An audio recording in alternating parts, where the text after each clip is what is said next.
Start recording करते हैं। देखिए हम करने ये जा रहे हैं कि हमने एक्सप्रेस बनवा लिया है, सारा एक्सप्रेस का काम हो गया है। अब मैंने कहा था कि हम लोग क्या करेंगे, इसको कहीं ना कहीं डिप्लॉय करेंगे। तो हमने जैसे हमने कल बात की थी, हमने रिएक्ट एप्लीकेशन नेटलिफाई पे डिप्लॉय की, बूटस्ट्रैप एप्लीकेशन फायरबेस पे डिप्लॉय की, और डेटाबेस हमारा जो डिप्लॉय पहले से हुआ था बस उसको हमने इस्तेमाल किया, वो था Mongo Atlas. Mongo dB basically उस कंपनी का नाम है, एटलस इस सर्विस का नाम है जिस पे डिप्लॉयड। उसके बाद अब फाइनली हमारा रह जाता है एक्सप्रेस। सही है। अब एक्सप्रेस का भी कोई ना कोई लोकेशन तो होनी चाहिए, तो वो लोकेशन कौन सी है? AWS। AWS बहुत पॉपुलर और सबसे बड़ी होस्टिंग सर्विस है जो हर तरह के हर किस्म की डिप्लॉयमेंट करती है। सही है, इसकी सबसे बड़ी सर्विस है। इवन गूगल की भी इतनी बड़ी क्लाउड सर्विस नहीं है जितनी इसकी है। तो अगर आपको ये थोड़ा बहुत आज इस पर आपका हाथ साफ हो जाता है तो ये आपके आगे फ्यूचर के लिए बहुत अच्छा है, क्योंकि ये प्रोग्रामिंग में बहुत यूज़ होती है और हर जगह यूज़ होती है। अब इसमें बहुत सारी सर्विसेज हैं, मतलब AWS तो खुद एक कंपनी है, फिर इसने क्या किया हुआ है, इसने छोटी छोटी सर्विस बनाई हुई है कि डेटाबेस के लिए ये इस्तेमाल कर लो, एप्लीकेशन डिप्लॉय करने के लिए ये इस्तेमाल कर लो। उसमें छोटी छोटी बहुत सारी सर्विसेज हैं और वो आई थिंक कोई 250 से ज़्यादा है लास्ट टाइम जो मैंने पढ़ा था।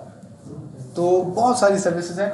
अगर आप यहाँ पे पढ़ेंगे, यहाँ पे सर्विसेज लिखा हुआ है, तो ऑल सर्विसेज पे आप क्लिक करें तो ये आपको गालिबन A to Z बल्कि ये दिखा रहा है। अच्छा, ये तो सिर्फ कैटेगरीज है, ये जस्ट एक कैटेगरीज आपको बता रहा है कि किस कैटेगरी की सर्विस चाहिए आपको। सही है, तो आप हर कैटेगरी के अंदर जाएंगे तो वो उसकी अलग सर्विसेज दिखाएगा। तो इसकी जरा सिर्फ कैटेगरीज देखेंगे कितनी है। तो ये आपकी यहाँ पे आती है डेटाबेस कंप्यूट पे। तो आपके पास इतनी ज़्यादा एप्लीकेशंस हैं, उसमें से आप यूज़ करते हैं जो आपकी सर्विस होती है। कोई भी एक बंदा, मैंने आज तक नहीं देखा कि कोई वो बोल सके कि मैंने AWS की तमाम सर्विसेज इस्तेमाल कर ली हैं। कोई भी ऐसा बंदा मैंने नहीं देखा, क्योंकि इसकी इतनी सर्विसेज हैं। हर बंदा इसकी कुछ ना कुछ कैटेगरी का माहिर होता है। मतलब कि कोई बंदा वेब डेवलपमेंट की कैटेगरी का माहिर है तो उसको जितने भी वेब डेवलपमेंट से रिलेटेड सर्विसेज है उसकी नॉलेज होती है। इवन जो बच्चे आप क्लाउड डेवलपमेंट का कोर्स कर रहे हैं वो भी आपको वेब के अराउंड थोड़ी जो सर्विसेज है वही पढ़ाएंगे। नामुमकिन है कि आप सारी सर्विसेज देखें क्योंकि इतनी ज़्यादा है उसकी। लास्ट टाइम मैंने सुना था 250 है, बाद में मैंने सुना था इन्होंने कुछ और भी ऐड कर दिए, तो मुझे नहीं पता क्या क्या ऐड कर दिया। तो बहुत बड़ी सर्विस है। अब उनमें से जो एक सर्विस है जो हम लोग आज इस्तेमाल करेंगे उसका नाम है Amazon इलास्टिक बीन स्टॉक कहते हैं इसको, इलास्टिक बीन स्टॉक। अच्छा, इसको इलास्टिक क्यों कहते हैं, इसकी एक वजह है, एक मजे की चीज़ है। ये बेसिकली सर्विस एक और सर्विस के ऊपर बनी हुई है। उस सर्विस को हम कहते हैं EC2। सही है, EC2 जो बेसिकली इनकी सबसे पॉपुलर और सबसे ज़्यादा इस्तेमाल होने वाली सर्विस है, जो मैं खुद भी बहुत ज़्यादा इस्तेमाल करता हूँ। EC2 का full form basically elastic compute 2 है। तो ये क्या होता है, ये बिल्कुल ऐसा ही सर्वर होता है जैसे हमारा लैपटॉप, जैसे हमारा कंप्यूटर। ये बिल्कुल वैसा आपको एक सर्वर बना के दे देता है। अब वो कहता है आप इस सर्वर के साथ आप जो भी करो, इसके अंदर आप मशीन लर्निंग का मॉडल चला दो, इसके अंदर आप वेबसाइट चला दो, इसके अंदर आप अपना डेटाबेस रख दो, आप अपना फ्रंट एंड रख दो, इवन अपनी वर्डप्रेस की वेबसाइट चला दो। ये मतलब आपको फुल फ्लैज एक कंप्यूटर बना के दे देता है। वो कहता है जो करना है करो। तो ये बेसिकली इनकी जो EC2 की सर्विस है वो सबसे ज़्यादा पॉपुलर है और सबसे ज़्यादा इस्तेमाल होने वाली है। ये सर्विस उसके ऊपर बनी हुई है। उसकी वजह क्या है कि ये क्या करता है कि वैसे आपको क्या करना पड़ता है कि हर चीज़ खुद उसमें बनानी पड़ती है।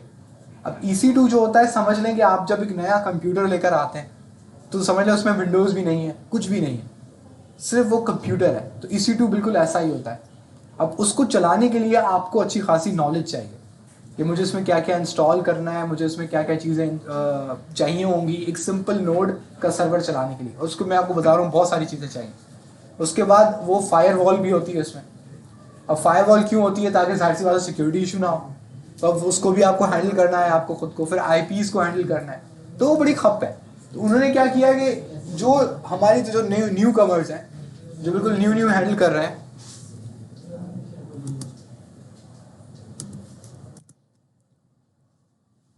तो इन्होंने क्या किया कि इन्होंने कुछ ऐसे लोगों के लिए जो हमारी तरह न्यू कमर्स है, जो जस्ट वेबसाइट को डिप्लॉय करना चाहते थे, उनको और कुछ नहीं करना, तो डिप्लॉय करना है, उन्होंने उसके लिए क्या बना दिया, इलास्टिक बीनस्टॉक। ये सब कुछ बैक पे सब कुछ खुद हैंडल कर लेता है।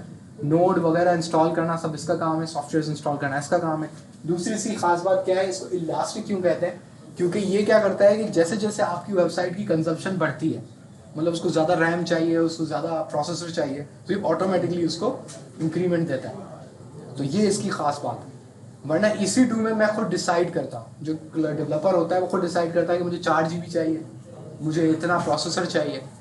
तो इसमें आपको वो खुद ही सब कुछ मैनेज करना है। अब हम देखते हैं इसका जो डिप्लॉयमेंट का तरीका है वो बहुत सिंपल है। पहले हम एक काम करते हैं, हम लोग बैकएंड पे जाते हैं, जो कि हमारा बैकएंड का फोल्डर है।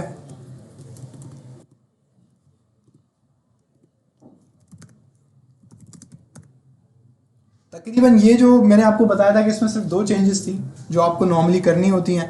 पहला तो package.json में आपको ये वाली लाइन लिखनी होती है कि स्टार्ट के बराबर में नोड index.js, यानी कि जब ये इसको चलाएगा तो आपका AWS सर्वर इस कमांड को रन करेगा। और ये कमांड वही कमांड होनी चाहिए जो आप खुद इसको टेस्ट करके देखें यहाँ पर ये चल रही है कि नहीं, या मैंने कोई मिस्टेक तो नहीं की। जो फाइल का नाम वही आपको रखना, जो भी वही app.js आप। उसके बाद दूसरा है कि app.listen में आपने क्या लिखना है, process.env.port। अब इसका ख्याल रखेंगे, process.env.port अगर आप लिख रहे हैं तो आपने अगर .env को इंपोर्ट किया हुआ है, जो .env याद है हमने देखी थी, उसको अगर आपने इंपोर्ट किया हुआ है तो आपके पास जो .env की फाइल है ये वाली, इसके अंदर ये पोर्ट नंबर मत रखिएगा, समझ रहे हैं, इसके अंदर ये पोर्ट नंबर नहीं रखना।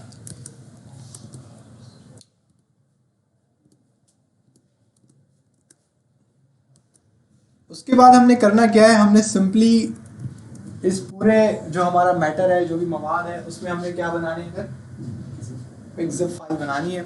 अब भी ख्याल करेंगे, मैंने उसमें थोड़ी बहुत चेंजिंग की है, तो चेंजिंग करने के बाद मुझे बस ये चीज़ चेक करनी है कि मैंने कोई ऐसी चीज़ तो इंपोर्ट नहीं की जो इन फोल्डर्स में हो, क्योंकि अब मुझे इस फोल्डर की ज़रूरत नहीं पड़ेगी।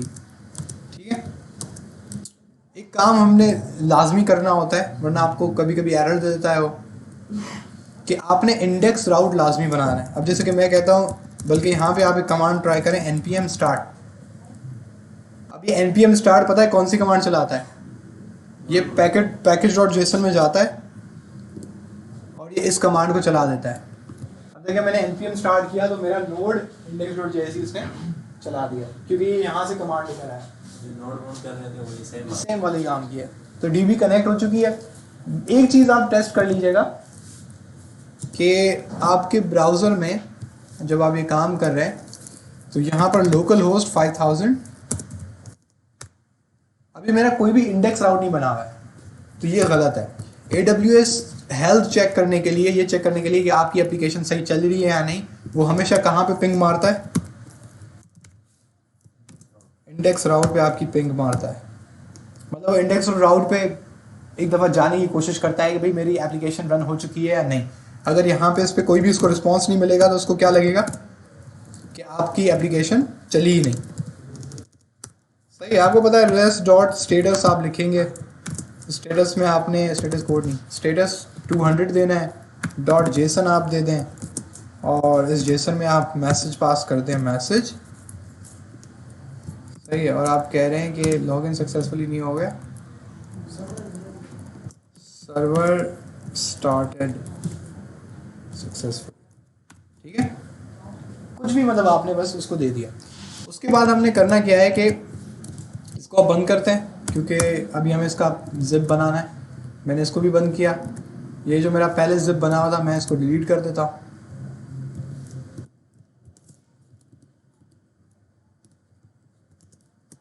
ठीक है, अब आप इसको सिलेक्ट करें जो आपकी काम की फाइल है, package.json, index.js और git ignore।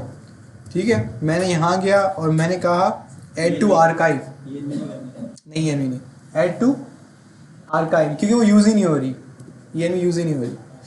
अब add to archive में आपने ये zip वाला सिलेक्ट करना है, क्योंकि zip जो है ना वो इनका यूनिवर्सल एक्सटेंशन है। तो मैंने जिप को क्लिक किया और मैंने ओके कर दिया, तो हमारे पास जो बन गया backend.zip बन गया। अब हमारे पास कोड तैयार है, हमने उसे कहाँ अपलोड करना है, इधर। तो यहाँ पे हम सबसे पहले पहली पेज में जब आप यहाँ पे लिखेंगे इलास्टिक बीन स्टॉक, तो ये आपको दिख रहा है यहाँ पे, यहाँ तो आप इलास्टिक बीन स्टॉक लिख लें या EBS लिख लें तो भी नीचे से आ जाता है। फिर आप डालेंगे, लेकिन फिर उसमें पोर्ट मत रखिएगा, पोर्ट हटा देंगे, तो लाइन ही बिल्कुल हटा देंगे सिरे से। जाहिर है लाइन ही हटा देंगे, मतलब कोड लिख के आगे वैल्यू फाइल भी देनी है जब। नहीं, वो हटा देनी है, हटा देनी। अब क्रिएट न्यू एप्लीकेशन में जब हम यहाँ पे जाएंगे तो अब यहाँ पे हमसे पूछेगा भाई आपका इसका नाम क्या है, आप बोल दें कि एक्सप्रेस सर्वर, ठीक है, कुछ भी आप बोल दें। उसके बाद ये सारी चीज़ें किसी काम की नहीं है। यहाँ पे है प्लेटफॉर्म, अब ये हम सबसे इम्पोर्टेंट है। प्लेटफॉर्म में आप जस्ट सेलेक्ट करेंगे क्या, Node.js, क्योंकि आप काम कर रहे हैं Node.js पे। अब यहाँ पे देखिए वो खुद सेलेक्ट कर रहा है कि वो जो EC2 चलाएगा, जो मैंने आपको पहले बोला है कि सर्वर चलाएगा, उसमें कौन सा ऑपरेटिंग सिस्टम करेगा, Linux 2, Amazon Linux 2 इनका खुद का एक सर्वर है, ये उस पर नहीं, ये ऑपरेटिंग सिस्टम है, यानी कि Linux इंस्टॉल करेगा। अब यहाँ पे फाइनली वो क्या बोल रहा है, एप्लीकेशन कोड। तो यहाँ पे लिखा हुआ है सैम्पल एप्लीकेशन, आपने किसको क्लिक करना है, अपलोड योर कोड। जब आप इसको क्लिक करेंगे तो नीचे अब आपको बोलेगा कि चूज़ फाइल। जब आप चूज़ फाइल को क्लिक करेंगे तो आप उसको वो वाली जो अपनी backend.rar आपने बनाई है, ये वाली जो जिप फाइल मैंने बनाई है, अब मैं इसको डबल क्लिक करूँगा, अब यहाँ पे लिख के आ गया backend.zip। अब वो बोल रहा है फाइल सक्सेसफुली अपलोडेड, और यहाँ पे फाइनली मैं क्लिक कर दूँगा क्रिएट एप्लीकेशन। सर रियल जो मतलब वो वेबसाइट की डिप्लॉयमेंट वो भी इसी तरीके से होती है, लेकिन वो फ़र्क ये होता है कि हम नॉर्मली क्या करते हैं कि हम लोग EC2 पे करते हैं, तो वो थोड़ा समझ लें ज़्यादा कंट्रोल होता है हमारा। अब यहाँ पे देखिए हर चीज़ खुद कर रहा है, ये इन्वायरमेंट खुद बना रहा है, पीछे से ऑपरेटिंग सिस्टम खुद इंस्टॉल कर रहा है, उसके अंदर जो Node.js आपको चाहिए वो खुद करेगा, npm खुद इंस्टॉल करेगा। वैसे नॉर्मली फिर एक रिवर्स प्रॉक्सी आती है Nginx, वो खुद इंस्टॉल करेगा, उसको कन्फिगर खुद करेगा। तो ये सारा जो काम है ये खुद कर रहा है, नॉर्मली हम कर रहे होते हैं। क्या चीज़? नहीं टाइम आपको छोड़ा सर, ये अगर रार की फाइल हो तो अपलोड हो जाएगी? नहीं, रार की फाइल पे एरर देता है, जिप फाइल होना लाजमी है। जिप फाइल जो है वो उसका एक्सटेंशन अलग है, क्योंकि वो विंडोज़ समझता है। अगर आप WinRAR को डिलीट करेंगे ना तो रार फाइल आपकी वो एक्सेस नहीं हो सकती, लेकिन अगर जिप फाइल बनी हुई है ना तो विंडोज़ को एक्सट्रैक्ट कर देता है। तो ऊपर आपके नाम के बराबर में ये जो है ये ओरिजिन क्यों बता रहे हैं? कौन सा? ये ओहायो। हाँ, ये बेसिकली हमारा रीजन होता है। यहाँ पे आप क्लिक करेंगे तो आपके बहुत सारे रीजन आ जाएंगे, हम कुछ भी सिलेक्ट कर सकते हैं, लेकिन ये बाय डिफॉल्ट अगर लगा है तो लगा है, क्योंकि आपका मसला क्या होगा, कभी कभी आप लॉगिन करके आएंगे ना फिर बाय डिफॉल्ट ले जाएगा। अब आप भूल गए आपने कौन सा वाला रीजन सेलेक्ट किया था, तो आपको यहाँ पे ना अपनी एप्लीकेशन नजर ही नहीं आएगी। मतलब हम पाकिस्तान यूज नहीं करेंगे, पाकिस्तान है ही नहीं। अच्छा, ये मतलब किस लिए ये जिधर डिप्लॉय करने हैं उसकी दूसरे रेट सर डेटाबेस हम लोग मुंबई कर रहे थे, ये डेटा सेंटर हैं सारे। सर इंडिया में हाँ मुंबई है, मुंबई हम नॉर्मली मुंबई करते हैं। अगर पाकिस्तानी क्लाइंट या करीब है तो उसकी स्पीड लेटेंसी कम होती है, तो इस वजह से। लेकिन मैं ज़्यादातर ओहायो ही में ही करता हूँ यार, इतना कोई फ़र्क नहीं पड़ता।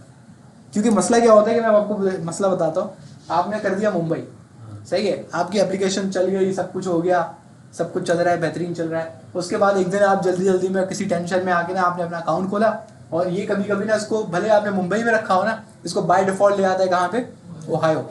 अब ये ओहायो आएगा ना तो आप अपनी एप्लीकेशन चेक करने आएंगे, आपको बोलेगा नो एप्लीकेशन। अब बंदे के पसीने छूट जाते हैं, ये क्या हुआ, तबाही हो गई है, तो गायब भी हो गया, तो डिलीट हो गया, पता नहीं क्या हुआ। वो बेसिकली मसला क्या होता है कि वो रीजन चेंज करना होता है। सर्वर सेंटर पे आग लग गई। अब प्रॉब्लम ये होता है, अच्छा एक दफ़ा ये होता है कि इतने सारे सर्विस सेंटर्स में से आप भूल भी जाते हैं कि मैंने किस सर्विस सेंटर पे रखा था। सर ये टाइम जो वही वाला बता रहे हैं जो 1:16 AM कहाँ पे? ये वाला? हाँ, ये मेरे सिस्टम का कोई टाइमिंग का इशू है, आपको सही बताएगा, ये मेरा सिस्टम का कोई टाइमिंग का इशू है। अब ये देखें, ये प्रोसेस चल ही रहा है इसका, ये पता कैसे चलेगा, ये बहुत अच्छा सवाल है।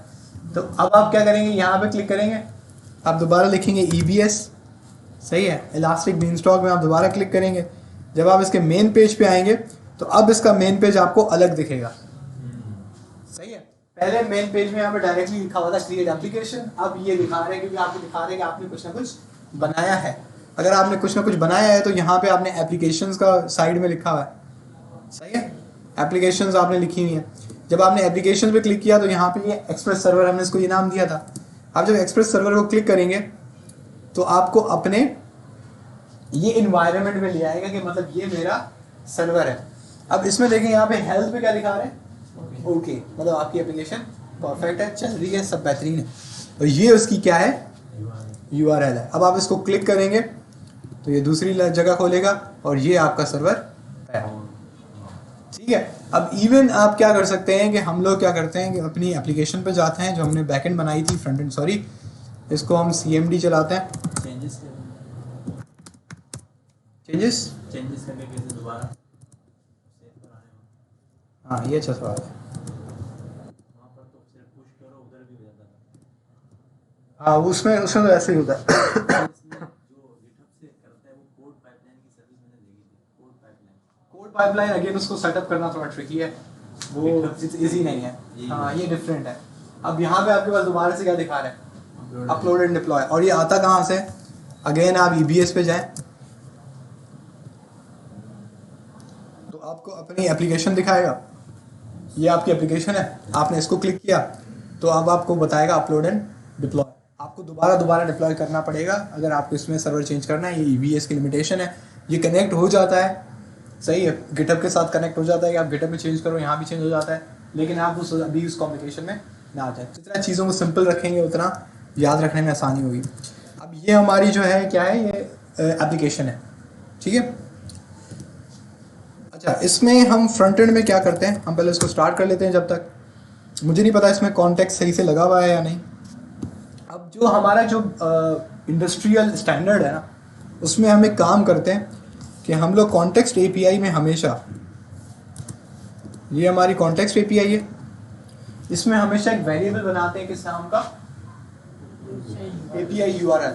और जो हमारा API होता है ना, जैसे कि इस वक्त हमारा ये API URL है, तो यहाँ पे हमेशा हम क्या पेस्ट कर देते हैं, API URL। इसकी वजह क्या है कि अब ये वाला जो वेरिएबल है ये तकरीबन सारे आपके जितने भी कंपोनेंट्स हैं उसमें इंपोर्ट हो सकता है। तो जहाँ जहाँ आपको API का इस्तेमाल करना है आप ये वाला वेरिएबल वहाँ पे ले जाएंगे। उसकी वजह क्या है, हम जब टेस्टिंग कर रहे होते हैं ना, तो अब जाहिर सी बात है हर चेंजिंग करने के बाद आप थोड़ी आप दोबारा से उसको अपलोड करोगे, सब कुछ दोबारा करोगे। तो हम क्या करते हैं कि हम लोग API URL का एक और यहाँ पे बना लेते हैं वेरिएबल, और इसमें हम दोबारा से क्या दे देते हैं, HTTP लोकल होस्ट 5000। समझ रहे हैं? तो बेसिकली ये क्यों एरर दे रहा है, क्योंकि इसको, हाँ, इसको अब मुझे ये करना पड़ेगा। अब ये करते हैं, अब फर्ज करेंगे मैं टेस्टिंग कर रहा हूँ तो मैंने क्या कर दिया, लोकल होस्ट। लेकिन अब इसका फ़ायदा देखेंगे, जहाँ जहाँ API इस्तेमाल हुई वहाँ वहाँ उसको ये वाली लिंक हट के क्या लग गई, लोकल होस्ट। तो हम स्टैंडर्ड प्रैक्टिस में यही करते हैं। फ़िलहाल फ़र्ज़ करें कि मुझे ये नहीं चाहिए, मुझे क्लाउड वाली ही चाहिए, क्योंकि अब फ़र्ज़ करें मैं इसको डिप्लॉय करने जा रहा हूँ नेटलिफाई पे, तो मैं ये वाली जो URL है ये एक्टिव कर दूंगा। अब इसमें हम क्या करेंगे कि लॉगिन में फ़र्ज़ करें हम आते हैं और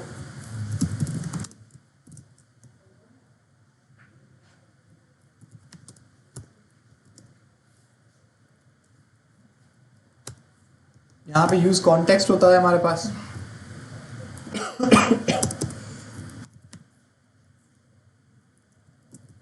और यूज़ कॉन्टेक्स्ट को हम एग्जीक्यूट कराते हैं, हम यहाँ पे कांस्टेंट करते हैं और हम इससे क्या रिसीव करेंगे,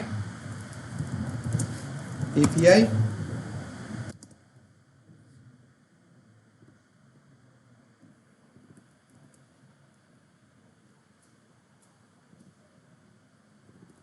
URL, ठीक है।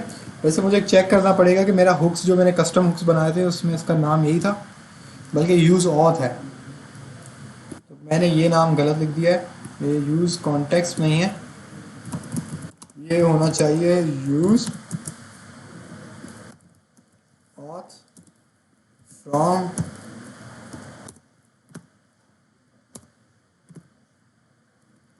मुझे यकीन है कि आप ये वाला काम तो भूल गए होंगे। आपको समझ आ रही है मैं कर क्या रहा हूँ? मैं कॉन्टेक्स्ट को इंपोर्ट कराने की कोशिश कर रहा हूँ अपने कंपोनेंट में। अगर आपको याद हो तो पहले तो हमने एक और कॉन्टेक्स्ट की फाइल बनाई थी जो कि कॉन्टेक्स्ट खुद था, जो कि बेसिकली इंपोर्ट होता है index.js वगैरह में सारा काम होता है। फिर उसको इस्तेमाल करने के लिए हमने एक हुक बनाया था जिसका हमने नाम क्या दिया था, यूज ऑथ। वो नेटिव है, वो हम मेन वहाँ पे यूज़ करते हैं जहाँ पे हम कॉन्टेक्स्ट फाइल बनाते हैं। ये रहा, ये कहाँ गया, आई थिंक इधर यूज़ किया होगा, हुक्स में यूज़ किया होगा। ये रहा, तो हमने इसका एक हुक बनाया था, ये सिंपल सा। ये सिंपल क्या करता था कि यूज़ कॉन्टेक्स्ट को इस्तेमाल करता था, जो कि हुक है, जो कौन देता है हमें, रिएक्ट देता है, और ये यूज़ कॉन्टेक्स्ट इसको बाइंड कर रहा है, और कॉन्टेक्स्ट को ये वही वाली फाइल है जिसके अंदर सारे कॉन्टेक्स्ट लिखे हुए हैं। अब मसला ये होता है कि ये वाला फंक्शन हमें बार बार बनाना पड़ता हर फाइल में जब भी हम कॉन्टेक्स्ट यूज़ कर रहे थे। तो हमने क्या किया था, एक हमने सिंपल एक फंक्शन बना लिया था, इसको हुक का नाम दे दिया था। वैसे एक सिंपल फंक्शन ही है, अगर आप देखें वो बस इस कमांड को बार बार चला रहा है, ठीक है। अब ये यहाँ पे हमने इसको इम्पोर्ट किया था, अब हम इसको यूज़ ऑथ कर यहाँ पे चला रहे थे, ठीक है। और यहाँ से मैंने क्या यूज़ कर लिया, API URL। अब आप इतना तो समझ गए होंगे कि यहाँ पे आके हम क्या लिखेंगे, API URL, और इसको हम यहाँ पे प्लस कर देंगे, ठीक है। फिर भी अब हम इसको वेरीफाई करने के लिए है कि हमारे पास डेटा सही आ रहा है, हम इसको console log हम करा सकते हैं इस चीज़ को, API URL को वेरीफाई करने के लिए। सही यहाँ पे नाम चेंज कर सकते हैं, यूज कोड के आगे जो API URL लिखा हुआ है कुछ भी नाम रख सकते हैं यहाँ पे ये जो API URL लिखा है, ये इस सिर्फ इस फाइल के लिए जो नाम है, मैं कुछ भी लिख सकते हैं। नहीं API वेरिएबल एसटी सब मतलब पीछे नहीं, जो आ रहा है वो सिर्फ उसका कनेक्शन यूज कोड के साथ। ये नहीं, ये कौन सा वाला इम्पोर्ट है, ये नेम्ड है कि डिफ़ॉल्ट है, ये नेम्ड है। तो नेम्ड में आप वेरिएबल का नाम ही बदल सकते हैं, पहली चीज़। और दूसरी चीज़, ये जो ब्रैकेट है ना, ये ब्रैकेट इसलिए बनाया गया है क्योंकि जो यूज़ ऑथ है वो जो रिटर्न करता है वो एक ऑब्जेक्ट रिटर्न करता है, और उस ऑब्जेक्ट में हमारे पास क्या रिसीव होता है, वो ये रिसीव होता है। इसमें ये सारे वो कॉन्टेक्स्ट के फंक्शंस हैं, स्टेट्स हैं जो हमने कॉन्टेक्स्ट के अंदर बनाए हैं, तो हमें ये पूरा का पूरा ऑब्जेक्ट मिलता है। डी स्ट्रक्चर हो गया। तो उसके बाद हमने एक सिंपल सा हमने क्या किया, मैंने इसको कहा है कि मुझे इस पूरे ऑब्जेक्ट में से सिर्फ क्या ला के दे दो, बस, मुझे बाकी चीज़ें चाहिए ही नहीं। खैर, अब ये हो गया हमारे पास, हमने API URL इस्तेमाल कर ली इधर। अब लेकिन यही वाला काम हमें कहाँ करना चाहिए, हमें यूज़र्स पे भी करना चाहिए। और यूज़र्स हमारे किस में, पर्सन्स में, ठीक है।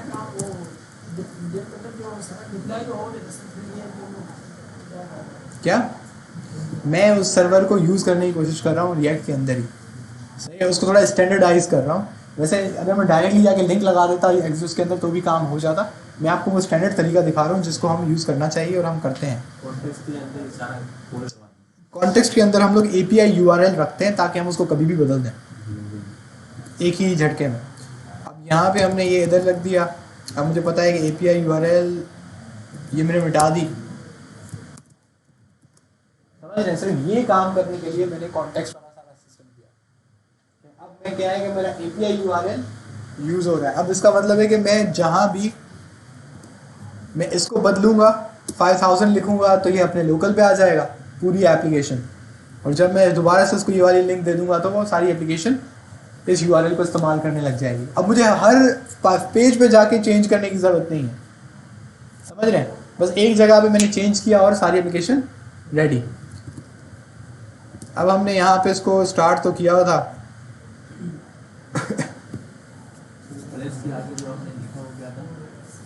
export use auth imported as use auth was not found in hooks use auth।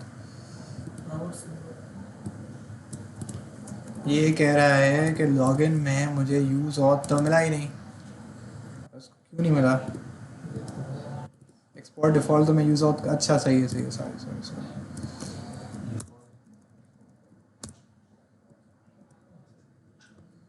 Persons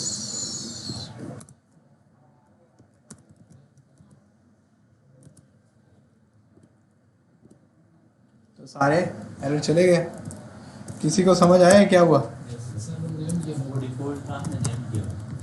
correct. चलो कुछ तो समझ आ रहा है। हाँ तो बात सही थी। वो कह रहा था कि मुझे यूज़ ऑथ नहीं मिला।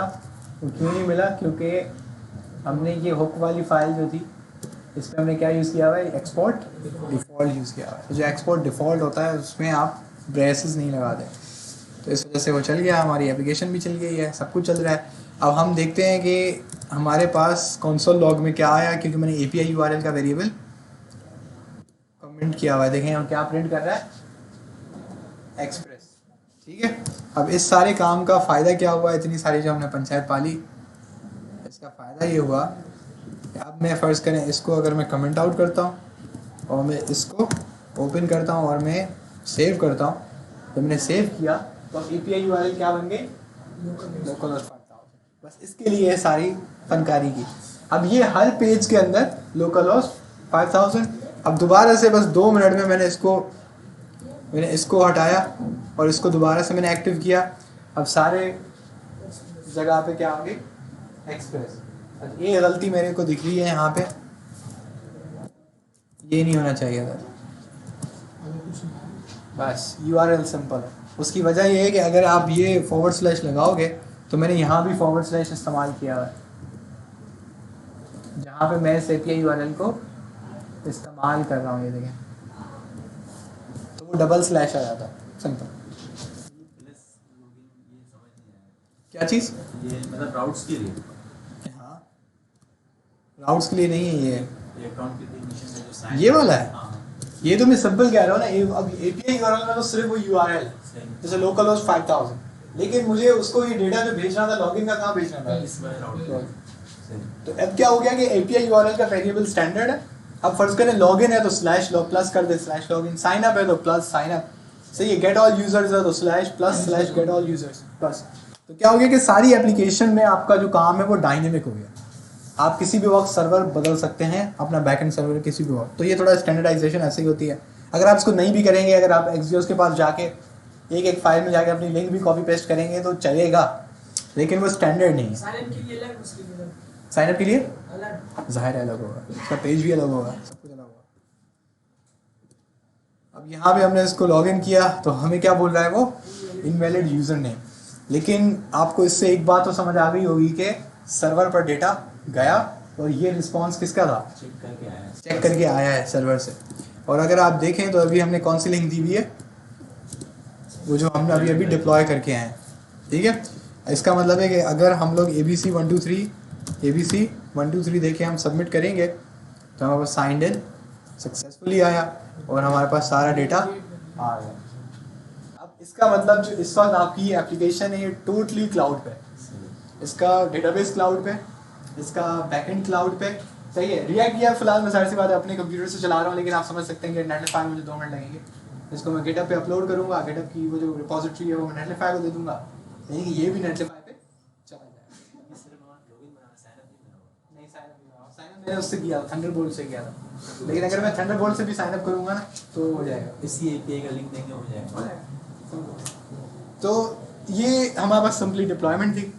तो अब आपने बैकएंड सर्वर भी डिप्लॉय कर लिया। हो सकता है कि आपको थोड़ा बहुत अगर आप भूल भी गए हो तो उतना वैसे कोई मुश्किल तो नहीं था। एक ज़िप फाइल बनानी है, क्रिएट एप्लीकेशन करनी है और उसको फाइल अपलोड करा देनी है, बहुत आसान है। तो इवन इस इलास्टिक बीनस्टॉक पे अपलोड करना आसान है, एप्लीकेशन बनाना आसान है, उस पर अकाउंट बनाना थोड़ा मुश्किल है।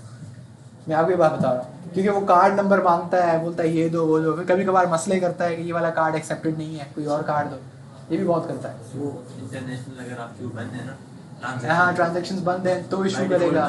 मीज़ान के कार्ड्स बहुत इशू करते हैं, मीज़ान का, क्योंकि मीज़ान जो है वो नेटलिफाई पे नहीं चलता। मेरा फर्स्ट टाइम ही चल गया था। क्या फर्स्ट टाइम पे? इंटरनेशनल वो शायद कौन सा है वो? मीज़ान का ही है। मीज़ान का ही है। मीज़ान क्या करता है कि मीज़ान ना कुछ एप्लीकेशंस को उसे मना किया हुआ है, तो कभी कभी वो मसला करता है कुछ एप्लीकेशन में, जैसे नेटफ्लिक्स है। सर ये को लड़का है, उसने बनाया अकाउंट, तो उसको जो शायद उसका UPI लगा तो उसको मसला आया। सर ने हमारे बोला ये बाय डिफॉल्ट जो है ना बैंक जो है ना ट्रांजैक्शन बंद करता है, हाँ। इंटरनेशनल, जिसकी वजह से वो आपको कह रहा है कि आप दे दो। लेकिन एक एक सिंपल इशू है कि आप वो नया पे कर लो यार, वो सबसे बेस्ट है। नया पे 2 घंटे में आपका वो कार्ड एक्टिव हो जाता है मोबाइल पे ही, आपको कार्ड रिसीव करने की जरूरत भी नहीं है। प्ले स्टोर से डाउनलोड करनी पड़ेगी। प्ले स्टोर से डाउनलोड करते हैं, आप अपना अकाउंट बनाते हैं, एलआईसी कर देते हैं।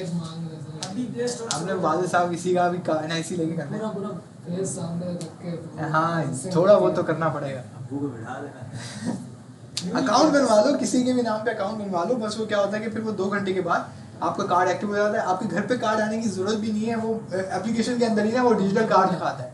आप उसको क्लिक करते हैं तो उसमें CVV number, expiry number, card number सब दिख जाता है। अब वो आप उठा के इसमें डाल दो। ऐसे पिक्चर नहीं हो या सबको मतलब हर किसी का डेटा भी आ जाता है। मैं सब कुछ को डेटा आया था। तो इवन अच्छा इनका कुछ कार्ड्स इनके ऐसे हैं जिसपे वो कार्ड नंबर है ही नहीं। इवन अगर आपके घर पे कार्ड भेजता भी है ना तो वो होता है एटीएम के लिए और ऑनलाइन परचेजेस के लिए ना, तो उस पर कार्ड नंबर होता ही नहीं किसी में। तो वो आपको कहता है कि कार्ड नंबर देखना है तो अपनी मोबाइल ऐप से ही देखो, कोई सिक्योरिटी के लिए उन्होंने किया है। हाँ, तो ये उन्होंने बहुत अच्छा काम किया है, तो आप तो वो भी यूज़ कर सकते हैं, वरना आप किसी का भी कार्ड यूज़ कर लें, उसको यकीन दिला देंगे उसको पैसे नहीं कटेंगे, तो टेंशन नहीं है। तो फिलहाल खैर अगर आपका एक दफ़ा अकाउंट बन जाता है तो उसके बाद तो आपने देखा कि बहुत सिंपल कहानी है। क्या चीज़ यार, वो तो नहीं, वो तो बैंक का होता है ना, नया पे का नहीं है। नया पे डायरेक्टली हो जाता है, उसमें एक्टिव नहीं। वो जो पिन कोड होता है ना वो ऑनलाइन ही आपसे पूछ लेता है। बहुत इजी है यार, नया पे बहुत इजी, सेटअप पे भी बहुत इजी है। तो लेकिन सेटअप पे वो थोड़ा टाइम लेता है एज कम्पेयर टू नया पे, वो थोड़ा फास्टर है, जो मैंने चीज़ देखी है। तो ये सिंपल सी आपकी कहानी है, ठीक है। तो 8 महीने तो इसके बाद सर वो चल रहा है तो जो भी आप कराने के बाद एक मिनट अभी थोड़ा और जो इम्पोर्टेंट टॉपिक है उसको पहले लिख लें। अभी एड नहीं कर देना। इस बैच को साल तो हो गए नहीं तकरीबन आई थिंक हो गए, साल हो गए, 8 महीने से ऊपर हो गया है, ऊपर हो गया। महीने में बैच शुरू हुआ था, बस जुलाई मुझे याद नहीं। रमजान से पहले स्टार्ट की थी सर हमने। अच्छा, खैर हाँ, आई थिंक कुछ महीने बचे होंगे, हो सकता है 2 महीने बचे हो। आई थिंक 9-10 महीने तो हुए हैं। तो इसके साथ देखें, प्रॉब्लम अब ये यहाँ पर है कि आपको रिएक्ट आती है, HTML CSS जावास्क्रिप्ट आती है, ठीक है। यहाँ पे कुछ आपको थोड़ा बहुत अभी फील हो रहा होगा कि यार क्योंकि आपकी प्रैक्टिस नहीं है तो आपको थोड़े मसाइल आ रहे होंगे, सही है। लेकिन उसमें प्रॉब्लम यह है कि अब आपको वो टेक्नोलॉजी का पता है, वो कैसे चलती है, वो आपने देखा है, आपके सामने बनी है चीज़ें, आपके सामने चली हैं, सही है। तो अब ये आप पे डिपेंड करता है कि आप लोग इसको कितना जल्दी पिक करते हैं, कितना जल्दी इस पर ज़्यादा प्रैक्टिस करते हैं, एक कोई प्रोजेक्ट बनाते हैं और अपने मार्केट में आ जाते हैं। आप इंटर्नशिप पकड़ें, आप कोई फ्रीलांसिंग का काम करें। मेरी सबसे ज़्यादा एक आपके एडवाइस होगी कि सबसे पहले आप कोई टीम पकड़ें जो फ्रीलांसिंग का काम करती है। जैसे एक टीम होती है, सही, वो आपको बड़े आराम से रख लेंगे, क्योंकि ऐसे लोगों को तो ऐसे फ्री का काम करने वाले लोग तो चाहिए होते हैं। उसका फ़ायदा क्या है कि वो आपको कहीं बुलाएंगे नहीं, उनका टोटली ऑनलाइन सिस्टम होता है, सही है। और फाइनली वो आपको क्या करेंगे, बोलेंगे कि भाई आपको हम काम देंगे, आपने वो करना है। इवन उसका फ़ायदा क्या होता है कि क्योंकि आप उनके लिए मुफ्त में काम कर रहे हैं तो वो आपको सिखाते बहुत हैं। वो आपको कहते हैं कि भाई, आप उसको बोलोगे ना यार ये चीज़ मुझे नहीं आती, वो बोलेगा यार ऑनलाइन कॉल पे आओ, जूम पर आओ, मैं तुम्हें बताता हूँ। तो वो आपको जूम पे सिखाएगा, बोलेगा ये ऐसे होता है, ऐसे होता है, ऐसे होता है। मैंने काफ़ी चीज़ें खुद ऐसे बहुत सीखी। मुझे SQL बिल्कुल नहीं आता था, बिल्कुल नहीं आता था, मुझे किसी ने ना पढ़ाया, ना मैंने कभी पढ़ा ऑनलाइन। तो एक प्रोजेक्ट में मुझे उसकी नीड हो गई थी, तो मेरा जो सीनियर था जिसकी मैं टीम में काम करता था, उसने बोला भाई तुम ऑनलाइन आओ। तो हम ऑनलाइन कॉल में आए, उसने बस मुझे स्टार्टिंग में सिखा दिया कि देखो ऐसे SQL का डेटाबेस बनाते हैं, ऐसे उसमें डेटा सेव करते हैं, ऐसे रीड करते हैं, ऐसे अपडेट करते हैं और ऐसे डिलीट करते हैं, और ऐसे हम जाके डेटा को चेक करते हैं। क्योंकि SQL में इस तरह से आपको जैसे नहीं एटलस पे सारा डेटा दिख रहा है, बेहतरीन सिस्टम सारा खूबसूरत दिख रहा है, SQL में ऐसा नहीं होता। SQL में आपको डिप्लॉय भी खुद कराना है डेटाबेस को। ये तो डिप्लॉय हुआ सब कुछ आपको मिल जाता है मेमोरी, उसमें आपको डिप्लॉय वो खुद कराना होता है, आपकी खुद की वो मेहनत होती है। तो उसमें क्या होता है कि अब उसने वो मुझे एक स्टार्ट दे दिया ना 1 घंटा सिर्फ। अब क्योंकि वो स्टार्ट हो गया तो फिर मैंने जाके खुद भी 2-3 वीडियो देख ली, सही है। फिर मैं एसक्यूएल में इतना ज़्यादा आ गया कि मैं मोंगोडीबी छोड़ दी थी मैंने काफ़ी टाइम। ये मैंने कोई 8-9 महीने बाद मैंने दोबारा कोई मोंगोडीबी देखी, क्योंकि मैं बीच में पूरा टाइम मैं एसक्यूएल इवन जो अगर मेरे पास कोई क्लाइंट आता था मैं कहता था क्या करेंगे, एसक्यूएल में बनाएंगे, क्योंकि मुझे फील हुआ कि एसक्यूएल की जो क्वेरी है वो बहुत पावरफुल है एज़ कम्पेयर टू मोंगोडीबी, क्योंकि मार्केट में उसकी डिमांड भी ज़्यादा है, माई एसक्यूएल बहुत ज़्यादा यूज़ होती है। नहीं तो लेकिन ये प्रोसेस होता है लर्निंग का, तो ये डिपेंड करता है आप पे कि आप इसको कितनी जल्दी करते हैं। अभी मैं आपको बहुत सारे एग्जांपल्स दे दूंगा, जैसे मैं खुद था, सही, मैं यूनिवर्सिटी के सेकंड ईयर में जब था तो मेरा सैलानी का पहला कोर्स ख़त्म हो गया, ठीक है, लेकिन मैं आलसी था। मैंने कहा यार एक यूनिवर्सिटी में पढ़ ही रहा हूँ, अब एनईडी थी, तो मैंने कहा मेरा तो कुछ ना कुछ हो ही जाए, सही है। मैंने कहा पढ़ लिया, कोर्स कर लिया। वो बेचारा जो टीचर होता था हमारा, वो जीशान हनीफ नाम था उसका, वो बोलता था यार कर लो, कुछ प्रैक्टिस कर लो, कहीं जाके इंटर्नशिप कर लो, हमारे पास आ जाओ। उनका पैना क्लाउड वो सॉफ्टवेयर हाउस है, कहते हमारे पास आ जाओ, हम लोग तुम लोगों को यहाँ पे इंटर्नशिप पे रख देंगे, 2 महीने तुम लोग काम करो, उसके बाद तुम लोगों का इतना जहन हो जाएगा कि तुम लोग खुद काम करोगे। मुझे लगता था कि भाई मुझे क्या ज़रूरत है, मैं वैसे भी घर पे बैठ के मैं कर लूँगा, और मेरे पास एनईडी का सर्टिफिकेट वो डिग्री भी होगी, सही है। तो लेकिन उसने बोला था कि तुम लोग वापस आओगे। अब ये डिपेंड करता है कि कौन अभी से शुरू करता है, कौन 2 साल बाद शुरू करता है, या कौन 4 साल बाद शुरू करता है, लेकिन तुम लोग वापस आओगे, सही। ये उसके अल्फाज थे। तो 4 साल के बाद जब मैं ग्रेजुएट हुआ और मैंने बताया कि मैं सिविल की एक जॉब मैंने की मोटरवे पे, तो 3 महीनों में मुझे समझ आ गई कि भाई यहाँ पे तो गुजारा नहीं होगा, क्योंकि वहाँ पे क्या होता था कि आपको पैसे मिलते थे, और मज़े की बात है कि जितनी थोड़ी बहुत मेहनत इसमें है ना, उससे कम वहाँ पे थोड़ी फिजिकल मेहनत है, लेकिन दिमाग की मेहनत नहीं है। सिविल के काम में मैं आपको बता रहा हूँ कि मैनेजमेंट है, आपको बस ऊपर खड़े होना है, क्योंकि आपके पास बस वो इवन वो आपको जो एक सुपरवाइजर होता है, फॉरमैन जो होता है, उसको ज़्यादा नॉलेज होती है आपसे, लेकिन आपके पास ही सिविल की डिग्री होती है, लाइसेंस आपके पास है, साइन आप कर सकते हो, तो आप वो ना गाड़ी में बैठे हुए होते हो और देख रहे होते हो कि क्या चल रहा है। तो उसमें ना आपको कुछ सोचना है ना कुछ करना है, बस आपने देखना है। प्रोग्रामिंग में क्या होता है कि आपके पास इन्वायरमेंट बहुत अच्छा होता है, कॉफ़ी हाथ में होगी, एसी चल रहा होगा, साहब RGB कीबोर्ड होगा, सही है, सामने इतनी बड़ी 2 LCDs पड़ी हुई होंगी, आपका इन्वायरमेंट बहुत अच्छा होगा, बहुत कंफर्टेबल इन्वायरमेंट होगा, लेकिन दिमाग का काम, प्रोसेस, दिमाग का पाना है, सही है। तो लेकिन मैंने जब वहाँ पे गया, मैंने कहा यार ये फिजिकल मेहनत मेरे से नहीं होगी, क्योंकि हर किसी की अपनी नेचर है। मेरी नेचर में मैंने कहा ये मेरे से नहीं होगा। मैंने घर पे कॉल की, मैंने कहा मेरे से होएगा नहीं। मैं घर चला गया, सीधी बात है, मैं छोड़ के घर चला गया था, मैंने कोच पकड़ी, मैं घर। तो अब्बू ने मुझे बोला है कि बेटा वहाँ जाके एक तो एक्सपीरियंस मिल रहा है और दूसरा पैसे भी मिल रहे हैं। तो वहाँ पे चाइनीज़ का रूल था कि 6 बजे के बाद वो लोग बोलते थे भाई तुम आज़ाद। इवन मैं तो मुझे तो वैसे भी कुछ नहीं बोलते थे, क्योंकि वो मैं NHA की तरफ से था, तो हम लोग क्लाइंट होते हैं, तो वो लोग हमारे कॉन्ट्रैक्टर होते हैं, तो वो हमारे अंडर होते हैं एक तरह से। तो लेकिन फिर भी फिर मुझे वाले साहब ने बोला कि भाई तुम वहाँ जाओ, 6 बजे तक तुम वहाँ पे रहो अपने ऑफिस में, 6 बजे के बाद तुम अपना काम करो। वहाँ पे तुम्हारे पास ऑफिस है, इंटरनेट है, सब कुछ है, हर फैसिलिटी है तुम्हारे पास। वहीं पे इधर सखर मुद्दा, वहाँ पे हमारे पास पूरा एक ऑफिस था, एक पूरा रूम था, और इंजीनियर को हमें उसका ARE का रूम मिला हुआ था, रेजिडेंट इंजीनियर का। तो बहुत ज़बरदस्त फैसिलिटी, बेहतरीन फैसिलिटी, नो डाउट। तो मैंने कहा बात तो सही है, घर पे काम होता थोड़ी है, बंदा इधर उधर होता है मैनेज को। तो 6 बजे से लेके मैं रात को 2 बजे तक प्रोग्रामिंग मैंने फिर से पढ़ी। अब क्योंकि मुझे बीच में 2 साल गुजर चुके थे, ठीक है। अब मुझे पता था कि मुझे HTML आती है, मुझे पता था मुझे CSS आती है, मुझे पता था मुझे जावास्क्रिप्ट आती है, रिएक्ट आती है, लेकिन वो प्रैक्टिस नहीं थी ना, तो मैं सब कुछ भूल गया था।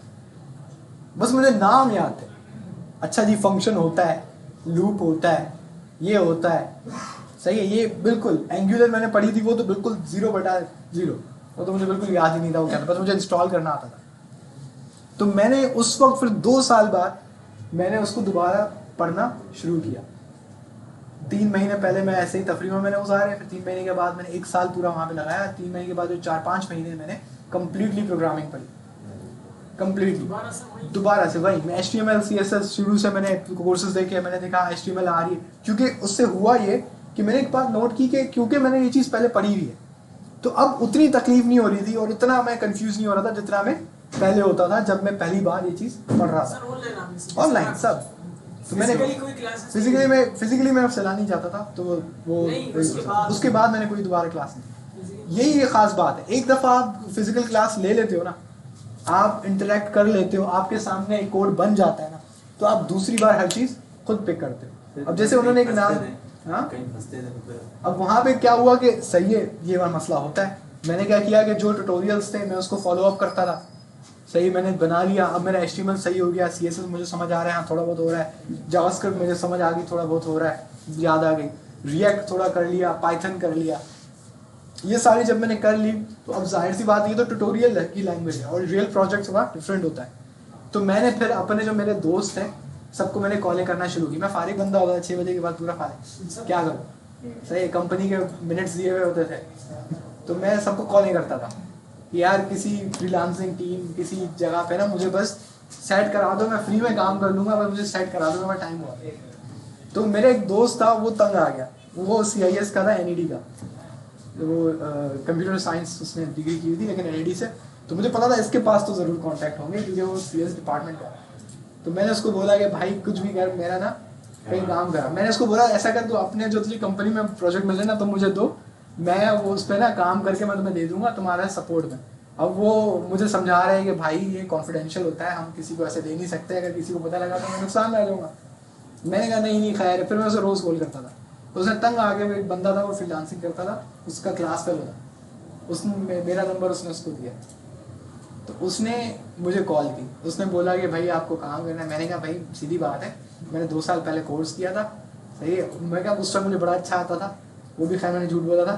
तो उसके बाद 2 साल के बाद अब मैंने कुछ किया नहीं है, मैं NED में मैंने कहा कि मैं सिविल करूँगा। अब मैंने दोबारा पढ़ा है पिछले 2-3 महीनों से, लेकिन अभी भी मैं कह रहा हूँ कि शायद मुझे इतनी नॉलेज ना हो जितना आपके रियल वर्ल्ड। उसने बोला कोई मसला नहीं। तो उसने मुझे पाइथन सबसे बोला कि भाई पाइथन आती है, मैंने कहा आती है। तो उसने बोला फ्लास्क, तो मुझे आती बिल्कुल नहीं थी, मैंने कहा कर लेंगे। तो उसने बोला कि 1 हफ्ते का टाइम है, फ्लास्क का थोड़ा पढ़ो, तो मैं तुमसे 1 हफ्ते के बाद बात करूँगा। तो अब देखिए प्रोग्रामिंग क्योंकि मुझे आ गई थी, मुझे सिंटैक्सेस अब समझना आ गया था, मुझे पता था कि लूप क्या होता है, फंक्शन क्या होता है, वेरिएबल क्या होता है। पाइथन में भी सेम है, सेम चीज़ है, बस लिखने का थोड़ा तरीका है, एग्जैक्ट सेम चीज़ है। इवन कुछ चीज़ें तो इतनी सेम है कि आप देखते थे कि मैं गलती से यहाँ पे लिख देता था, सही है। जैसे इफ एल्स स्टेटमेंट है, एक डिट्टो सेम है, बस उसमें कर्ली ब्रेसेस नहीं होते। लूप भी तकरीबन पूरा सेम है, बस उसमें थोड़ा सा डिफरेंस, कीवर्ड्स का डिफरेंस। तो मैंने वो किया, फ्लास्क मैंने 1 हफ्ते में पढ़ा ऑनलाइन। मुझे पहले फ्लास्क का कुछ नहीं आइडिया था। फिर उसने मुझे एक वेबसाइट भेजी जो फ्लास्क के अंदर लिखी हुई थी, उसका front end HTML CSS JavaScript में था, बैक एंड जो था वो फ्लास्क में था। इस वजह से उसने मुझे कहा कि फ्लास्क सीखो। उसको लगा कि मैं CSS वगैरह का तो चीता हूँ, सही है। तो खैर वो भी सही नहीं था, लेकिन उसने मुझे थोड़े काम दिए तो वो मैंने कर लिया। तो उसने दिया था कि वो एडिटिंग थी एक पेज पे, वो एक बैंक, ब्राज़ीलियन बैंक था, उसकी वेबसाइट थी, उसमें कुछ फ्रंट पेज था, उसमें चेंजिंग करनी थी, मतलब तस्वीर को यहाँ से हटा के यहाँ कर दो, नहीं इस तरह की एडिटिंग, UI के काम दे, बटन को सही कर दो, इसको हावर इफेक्ट लगा दो, इसको ये कर दो। उसमें मुझे 11 पॉइंट से उसकी लिस्ट दी थी। और मज़े की बात थी उसमें बहुत सारे ऐसे कुछ काम थे जो जावास्क्रिप्ट मैंने कभी पढ़े ही नहीं थे। तो मैं फिर गूगल पे सर्च कर रहा हूँ कि यार ये बटन को ऐसे कैसे करते हैं, इसको ऐसे कैसे करते हैं। मैं पूरा दिन बैठ के बस यही कर रहा था। मैंने तो सबको बोल दिया था मेरी तबीयत ख़राब है तो मैं ऑफिस में नहीं आ रहा, तो मैं रूम पे बैठ के यही काम कर रहा था। तो वहाँ पे बैठ के मैंने वो 11 पॉइंट्स कंप्लीट किए। उसके बाद मैंने उसको सबमिट किया। उसने बोला यार इसने तो काम कर लिया। मैंने कैसे किया मुझे पता था, लेकिन उसने बोला इसने तो कर लिया। तो पहली कमाई 1500 रुपये थी।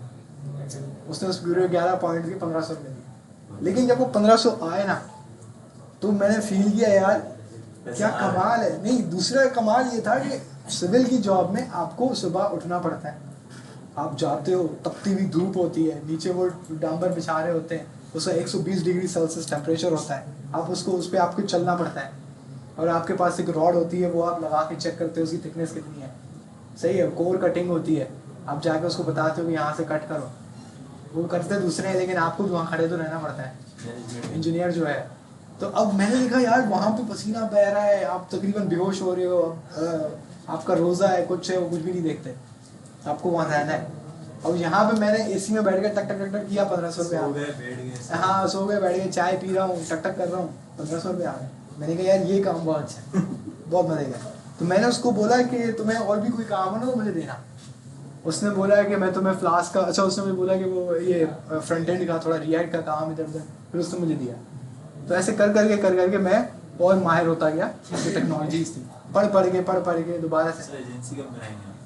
तो इंशाल्लाह उस पर अभी गौर कर रहा हूँ। तो बात ये है कि आप आज करें, 1 साल बाद करें, 2 साल बाद करें या 3 साल बाद करें, आप वापस आओगे, क्योंकि बाहर की दुनिया मैंने भी देखी है, सही है, लेकिन अभी आप पे डिपेंड करता है कि आप कब वापस आओ। सर मैंने पिछले पेज किया, हाँ मैंने बोला, और मैं पिछले पेज पे भी आया कब हूँ, मैंने 2019 से स्टार्ट किया था, कोविड आया, रुक गया था। सही है।